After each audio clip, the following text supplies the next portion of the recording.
Un roi, chapitre 9. Lorsque Salomon eut achevé de bâtir la maison de l'Éternel, la maison du roi, et tout ce qu'il lui plut de faire, l'Éternel apparut à Salomon une seconde fois, comme il lui était apparu à Gabaon. Et l'Éternel lui dit, « J'exauce ta prière et ta supplication que tu m'as adressée, je sanctifie cette maison que tu as bâtie pour y mettre à jamais mon nom, et j'aurai toujours là mes yeux et mon cœur.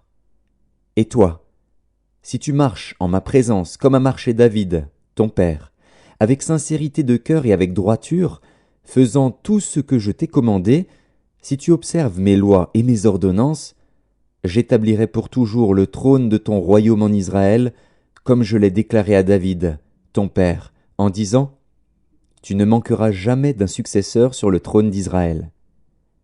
Mais si vous vous détournez de moi, vous et vos fils, si vous n'observez pas mes commandements, mes lois que je vous ai prescrites, et si vous allez servir d'autres dieux et vous prosterner devant eux, j'exterminerai Israël du pays que je lui ai donné, je rejetterai loin de moi la maison que j'ai consacrée à mon nom, et Israël sera un sujet de sarcasme et de raillerie parmi tous les peuples.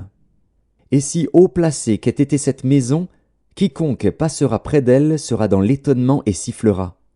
On dira, pourquoi l'Éternel a-t-il ainsi traité ce pays et cette maison? Et l'on répondra, parce qu'ils ont abandonné l'Éternel, leur Dieu, qui a fait sortir leur père du pays d'Égypte, parce qu'ils se sont attachés à d'autres dieux, se sont prosternés devant eux et les ont servis. Voilà pourquoi l'Éternel a fait venir sur eux tous ces maux.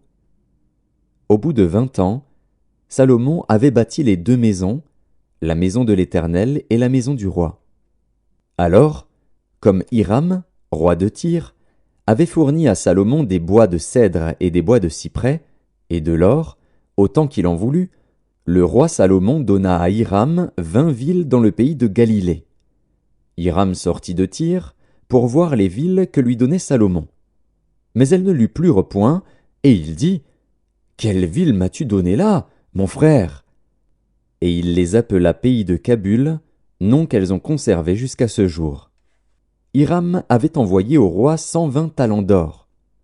Voici ce qui concerne les hommes de corvée que leva le roi Salomon pour bâtir la maison de l'Éternel et sa propre maison, Mio, et le mur de Jérusalem, Hatzor, Megiddo et Gézer.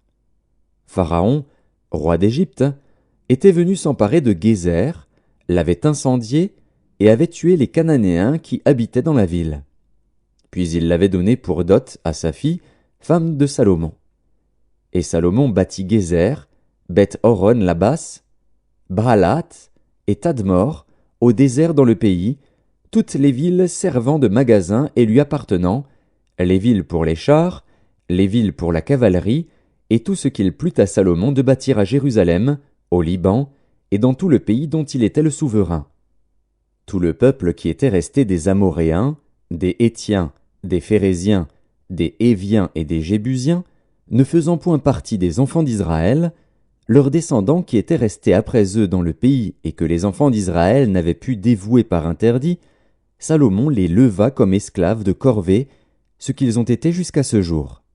Mais Salomon n'employa point comme esclaves les enfants d'Israël, car ils étaient des hommes de guerre, ses serviteurs, ses chefs, ses officiers, les commandants de ses chars et de sa cavalerie.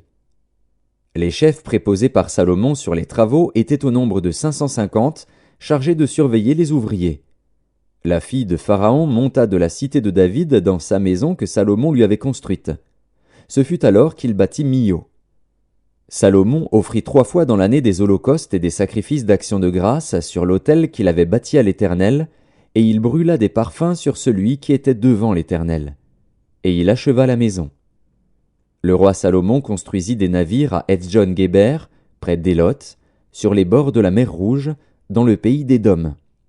Et Hiram envoya sur ces navires, auprès des serviteurs de Salomon, ses propres serviteurs, des matelots connaissant la mer. Ils allèrent à Ophir, et ils y prirent de l'or, 420 talents, qu'ils apportèrent au roi Salomon.